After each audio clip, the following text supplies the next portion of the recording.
এই বছরের মধ্যে এমন সিস্টেম করবে যারা এখানে ভোটার না তাদের নাম এখানে কেটে দেওয়া হবে।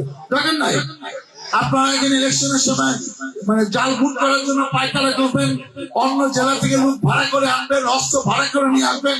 চাঙ্গারা ভোটাররা টেনশন নিয়ে বসে থাকবে যে আমি ভোট দিতে যাবো কি যাবো না, তার আগে নাম তার খারিজ করে দেবো। আপনি অপেক্ষা করে আপনাদের সব অবৈধ স্বপ্ন যারা দেখেন তাদের স্বপ্ন কোনদিন বাস্তবায়ন হবে না। আমরা পরিকল্পিত ভাবে আগাচ্ছি, আপনারা অপেক্ষা করেন।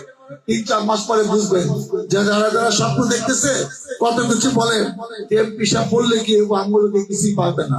যারা 5ই আগস্ট আগে যুবলীগ করেছে, আওয়ামী লীগ করেছে, তারা এখন নতুন করে বিএনপির নাম ভাঙে এলাকায় চাঁদাবাজি করবে, এইটা আমরা বরদাস্ত করবো না। বিএনপিতে কোনো চাঁদাবাজি কোনো যোগাযোগ নাই।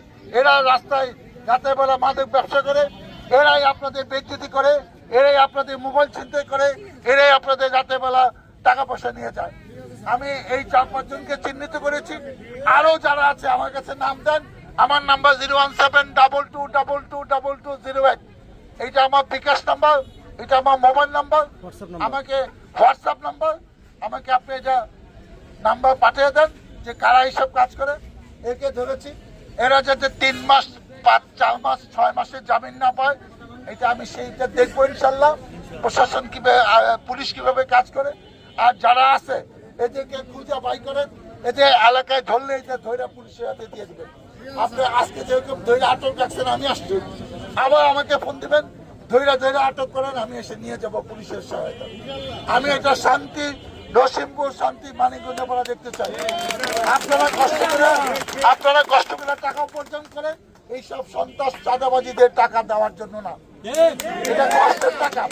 যারা চাকরি করে যত টাকায় বেতন পারে অনেক কষ্টের টাকা, সেই টাকা এরা চাঁদাবাজে নিয়ে যাবে, তাদের হাতে আপনি জিম্মি থাকবেন, এটা হবে না।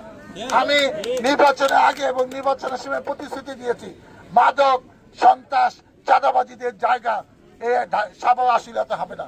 সেটা পদক্ষেপ শুরু হয়েছে। সকালবেলা 2 জনকে আমরা ধরে আসছি দুর্গাপুর থেকে। রুবেল মন্ডল নামে একজনে 20 লাখ টাকা চাঁদা পেয়েছে, আর একজনের জমি নিয়ে গেছে। আমি এইসব ওসি সাহেবকে এনে ধরে দিয়ে দিচ্ছি। আজকে এটা হয়েছে, আরো যেখানে যেন হবে। পুলিশ কি করে সেটা পরে আমাকে জানান, আমি সাথে এইসব পুলিশের হাতে দিয়ে দিব।